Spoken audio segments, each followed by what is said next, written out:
Hoje é 23 de novembro de 2020, são 9 horas e 50 minutos. O escriba rememora as considerações que fez na sexta-feira última, correspondentemente ao chamado Dia da Consciência Negra. Afirmou então que havia uma tripla comemoração do Dia da Consciência Negra, porque era sim, autenticamente, o dia de tal consciência que havia sido antecipado. Era sexta-feira, o Casual Day, e havia também, em tese, a comemoração daquilo que já havia sido comemorado, ou seja, o Dia da Consciência Negra. E afirmou isto em tom de brincadeira. E não sabia ainda daquilo que havia sido consumado, a título também de consideração relevante e de comemoração, quando um negro foi assassinado lá no sul, no supermercado Carrefour, e com um suprassumo de covardia, porque enquanto um dos assassinos segurava a vítima por trás, impedindo-lhe a defesa, o outro socava a criatura em profusão, 12 socos, depois pontapés, enfim, mataram o homem à mão livre, o que é muito difícil, principalmente em se tratando de uma criatura robusta, como era o assassinado. Desse no jornal aqui, em alguma porção, que uma funcionária teria dito que a vítima antes fora muito agressiva com um outro funcionário do Carrefour, motivando a perseguição então, e as agressões repetidas. E a mente traz-se a concreto a questão correspondente a preconceito racial. A vítima era um negro, dir-se-ia um pardo, puxando para a negritude, ou um negro, sim, conforme outras denominações. E o escriba foi olhar na internet, no Google, correspondentemente às origens da raça negra, mas já se cansou a resolver os problemas intelectuais que tem, procurando soluções mais simples. No celular, fica-se com uma enciclopédia portátil no bolso ou na bolsa, resolvendo qualquer problema. O que restou daquela pesquisa foi a conclusão de que, no princípio, todos eram negros. Há uma expressão bíblica afirmando, no princípio era o verbo. O escriba crê que isso está na Bíblia. No princípio eram os negros, todos os seres depois humanos eram negros. Foram branquitolando aos poucos no decorrer dos séculos, em razão de porções de melanina, ou explicações científicas que o escriba não há de perder tempo em discutir se foi daquela época, ou foi daquele tempo, ou foi assim, ou foi assado. O importante é saber, no princípio, todos eram negros. A negritude presidiu a tudo. E o Brasil é um país negroide. É preciso que se afirme de uma vez por todas. Depois da Nigéria, o Brasil é, no mundo todo, aquele país que mais negros Tem. O que exige, recomenda, propõe, sugere que nós tenhamos muito respeito por eles. Eles surgiram antes de nós. E quem foi rei sempre tem majestade no sentido físico, são melhores que nós até hoje, são mais fortes, mais robustos, mais denodados, mais trabalhadores, mais sofridos, mais subsidiados no sentido de enraivecimento dos brancos. Os negros no Brasil são tudo, mas punidos também, porque os nossos presídios têm superlativamente muito maior número de pardos e negros do que de brancos. É fácil entender-se a razão, porque a pobritude, a pobreza, leva, sim, a maior dose de criminalidade, a fome gera. A delinquência, sim, o fato de estar numa camada inferior da sociedade sugere também uma perseguição muito desorientada aos negros e aos pardos em função desse combate entre os brancos e os pretos dentro daquilo que se chama de preconceito racial, que existe sim. Há sim no nosso país, na nossa nação, porque o Brasil tem maior número de negros no mundo, exceção feita à Nigéria, por influência também de um certo tom de religiosidade. É curioso isto, mas a religião católica levou este Brasil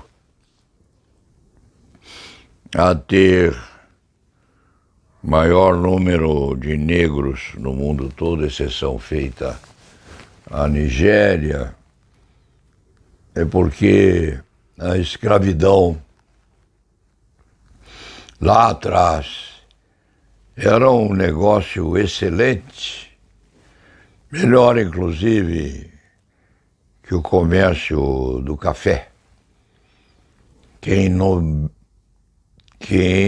dominasse o comércio, o tráfico de escravos no mundo, seria realmente aquele ou aquela instituição que mais poder teria, até no domínio dos mares. Os nossos jesuítas foram grandes proprietários e traficantes de escravos para salvar a alma dos negros, para levá-los com mais facilidade ao reino dos céus. Não, os nossos jesuítas foram grandes comerciantes da escravidão da raça negra, trazendo-os submissos nos porões dos navios para o nosso país. E o resto, qualquer estudioso da história do Brasil pode dizer muito melhor que este escriba. Então, dentro desta perspectiva, dentro desta premissa, este escrevinhador quer dizer que não faz muita diferença para ele que a vítima tenha sido um negro, ou poderia, quiçá, ter sido um branco. Não. O homicídio praticado contra um ser humano foi selvagem, independendo da cor, mais alva ou mais escura. E aquilo precisa ser punido não exemplarmente, precisa ser punido de forma absolutamente adequada à lei e com todas as agravantes e qualidades qualificadoras possíveis. Este escriba antecipa sem grande dificuldade, aliás, que esses dois homicidas não terão a mínima possibilidade de exculpação, de absolvição ou de minoração da pena, porque as imagens dizem tudo. Deve-se dar a esses dois, evidentemente, bons advogados, se não os tiverem, porque a defesa, na hipótese, é primacial e é necessário que sejam bem defendidos. Mas, em antecipação, esse escriba não vê o mínimo raio de sol a ser vertido sobre qualquer tribunal de júri no sentido de minoração da pena desses dois. Basta mostrar-se ao júri o que fizeram ao moço, sendo menos importante o que tiver acontecido antes, porque a legitimação da conduta daqueles policiais de ocasião é impossível. Os vídeos dizem tudo. 5 minutos de vídeo, quiçá. Mas algo a impressionar qualquer intérprete da raça humana. A impressão que se tem é que aqueles dois puseram nos socos e pontapés que davam na criatura todo o ódio que deviam ter represado contra alguém. E se diria que aquilo é tão extremado, tão falho na observância de princípios básicos de comportamento, que estaria ou teria advindo de duas criaturas ou drogadas, embriagadas, quiçá, ou presas de insanidade mental em alto grau.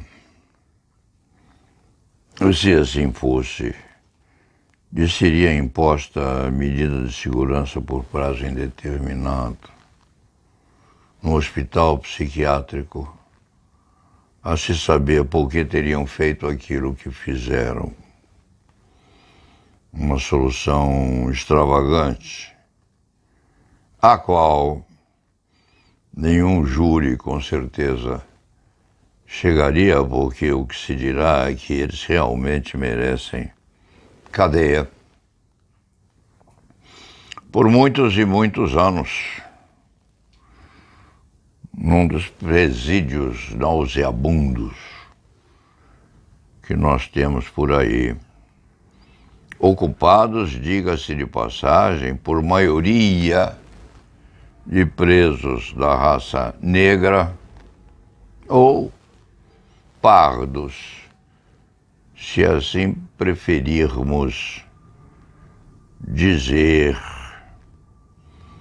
E negros e pardos não costumam ser muito educados com aqueles que acidulam ou pioram as relações entre eles negros pardos e os branquelos presos nos nossos presídios perebentos, diga-se de passagem, e muito.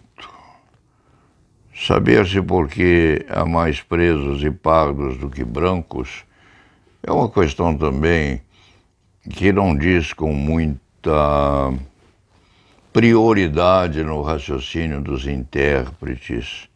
Há mais negros e mais pardos porque eles são mais pobres, menos providos de possibilidade financeira para se defenderem bem. Há mais negros e mais pardos nos nossos presídios porque são criados de forma muito difícil nas nossas palafitas, nas nossas favelas e com imensa dificuldade de aperfeiçoamento intelectual, de educação e de adequação às comunidades as comunidades ditas bem propiciadas no sentido de evolução cultural. Então, há mais negros e mais pardos presos porque as distonias levam uns e outros à defesa melhor, em primeiro lugar, a um melhor aculturamento, em segundo lugar, a melhores possibilidades de entrosamento na comunidade, em terceiro lugar, enfim, uma série de condicionamentos de natureza cultural e de natureza social mesmo, que implica, é claro, no relacionamento maior de presos negros e pardos do que brancos. E já se pode dizer que numa disputa criminal, o negro e o pardo são tratados, quiçá, em muitas oportunidades, em desigualdade de apreciação por aqueles que hão de emitir as decisões condenatórias. Circunstância esta, obviamente, que há de ser negada por todos, mas que já se viu acontecerem no debate judicial. Dito isto, esse escriba se penitencia, sim, por não ter conhecido ou não ter dado relevo à leitura do jornal, a esta característica que enodoou, sim, o fim de semana todo, e que não se vê hoje nos jornais da segunda-feira, ressalvada a desatenção deste escriba, premido pela necessidade de iniciar mais cedo a atividade que o leva à possibilidade de sobreviver. Isto merece, sim, uma sorte de desculpas deste escriba. Enquanto o Paulo Sérgio estava a refletir sobre o que ia dizer nesta segunda-feira, agora às 10h10 da manhã, o Paulo Sérgio se recorda de que teve duas mães. Uma era branca, a Alice, outra negra, a Maria. E foi aleitado sim, e acarinhado nos braços, quiçá mais pela negra do que pela branca, e o aleitamento lhe possibilitou, quem sabe. Os cientistas o diriam da mesma maneira que os cientistas podem explicar por que os negros presidiram aos brancos na humanidade. De repente, foi esse aleitamento que permitiu a este escriba estar vivo aos 85 anos, razoavelmente lúcido, para se lembrar da mãe branca que teve Alice e da mãe negra que o aleitou suficientemente para provê-lo daquelas qualidades que presidem a disputa entre a vida e a morte, relegando a esta a, eventualmente, deficiência no combate com a primeira. Vamos ao trabalho e lá nave vá.